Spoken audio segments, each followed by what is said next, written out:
अस्सलाम वालेकुम वरहमतुल्लाहि वबरकातुहू। खुश आमदीद इस्लामिक टीचर चैनल पर। कैसे हैं आप सब लोग? उम्मीद है कि आप सब लोग खैरियत से होंगे। आज की क्लास में इंशाअल्लाह ताला हम पढ़ेंगे सित्ते क़लक़ला के बारे में। आप लोग जानते हैं कि पिछली क्लास में हमने पढ़ी थी सित्ते सफ़ीर। इंशाअल्लाह ताला जो आज की क्लास होने वाली है वो बहुत ही आसान क्लास है और इसको मैंने पहले भी बयान किया है, लेकिन इंशाअल्लाह ताला आज इसको मज़ीद तफसील के साथ बयान करूँगी। सबक शुरू करने से पहले आप सबसे गुजारिश है कि अगर आप लोग इस्लामिक टीचर चैनल पर नए हैं तो इस चैनल को सब्सक्राइब कर लीजिएगा, बेल नोटिफिकेशन को ऑन कर लें ताकि हमारी आने वाली हर वीडियो का नोटिफिकेशन आप तक पहुंच जाए। तो आज की क्लास में हम शुरू करते हैं सित्ते क़लक़ला। तो आपको सबसे पहले पता होना चाहिए कि इसका लुग़वी और इस्तिलाही माना क्या है। सित्ते क़लक़ला का लुग़वी माना है जुम्बश, यानी हिलना डुलना, हरकत देना, और इसका इस्तिलाही माना है हरूफ को अदा करते वक़्त मखरज में जुम्बश होना, मखरज में हिलजुल होना, यानी मखरज में हरकत होना। वो हरूफ कौन से हैं जिनमें क़लक़ला की सिफ़त पाई जाती है? वो हरूफ हैं 5। वो हरूफ कौन कौन से हैं?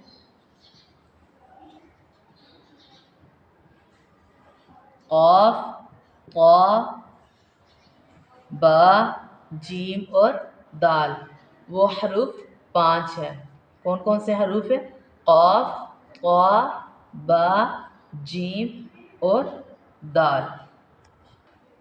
इन हरूफ को हमने जब भी अदा करना है तो क्या करना है? इन मखारिज में जुम्बश होगी, इनमें हरकत होगी। जुम्बश होगी तो इसी वजह से आवाज़ में थोड़ा सा झूला बन जाएगा। मतलब लफ्ज़ को जब हमने अदा करना है तो हमने कैसे करना है? इनको थोड़ा सा हिलाकर अदा करना है। जब हरूफ क़लक़ला के ऊपर सुकून हो तो सुकून बोलते हैं जज़म को। हरूफ क़लक़ला के ऊपर जब सुकून हो तो इनके निकलने की कैफियत में तसादुम होता है। अब तसादुम क्या कहते हैं? तसादुम बोलते हैं आपस के टकराव को। टकराने से जो आवाज़ पैदा होती है उसको हम बोलते हैं तसादुम। क़लक़ला को हम अदा कब करते हैं? क़लक़ला को हम तब अदा करते हैं जब इनमें दूरी होगी। क्या होगी? इनमें दूरी होगी। सादा तरीके से हमने ये सीखा है कि क़ाफ़, क़ा, बा, जीम और दाल पर जब जज़म आ जाएगी तो पहले इनमें टकराव होता है और फिर इनमें दूरी हो जाती है। क्या होता है? पहले टकराव होना है, फिर दूरी हो जानी है, फिर जाके क़लक़ला की अदायगी होती है। आवाज़ में टकराव और दूरी कैसे होगी? अब इनको हम अदा करके देखते हैं कि वाकई टकराव हो के इसमें दूरी हो रही है। जैसे हम लफ्ज़ लेते हैं क़ाफ़, जैसे हमज़ा ज़बर क़ाफ़, अक़, अक़, अक़ पे मिल गया क, अक़। क्या आप अदा करके देखो कि आपके साथ वाकई ही इसी तरह ही हो रहा है, कि आपकी भी अदायगी ठीक हो रही है। जैसे अक़, इक़, मैंने आपको बोला है कि पहले इनमें टकराव होगा, फिर क्या हो जाएगी? दूरी हो जाएगी। टकराव, दूरी। अक़, अक़, अक़, अत, अत, अज, अज, अज। इसी तरह बाकी हरूफ की भी आपने प्रैक्टिस कर लेनी है। पहले हम ना बा को सीखते हैं। दोनों होंठों में टक्कर हो रही है। जब हम लफ्ज़ बा अदा कर रहे हैं ना, हर्फ बा अदा कर रहे हैं तो क्या हो रहा है? दोनों में टक्कर हो रही है, यानी दोनों होंठ आपस में मिल रहे हैं। जैसे अब बा पे मिल रही है ना, जब मिले हुए होंठों को थोड़ा सा हम जुम्बश देंगे, थोड़ा सा हिलाएंगे, मतलब अब ब ऐसे करके करेंगे तो फिर क्या हो जाएगा? वहाँ पे क़लक़ला पैदा हो। जैसे अब आवाज़ मिल गई ब, आवाज़ क्या होगी? थोड़ी सी दूर हो गई।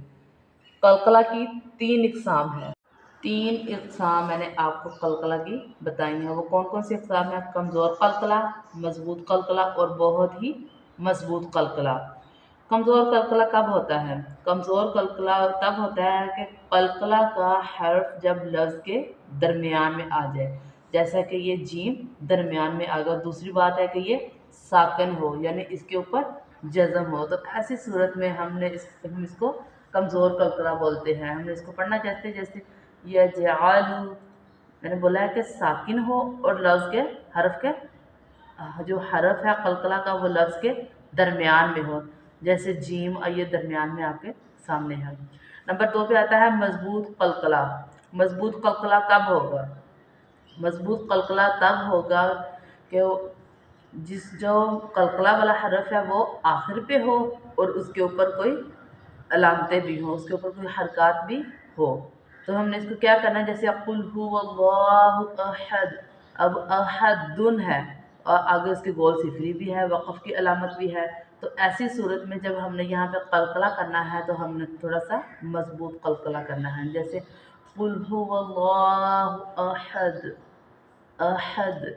इधर थोड़ा सा नॉर्मल था, ये थोड़ा सा सख्ती वाला आ गया थोड़ा सा इसमें, जैसे अहद।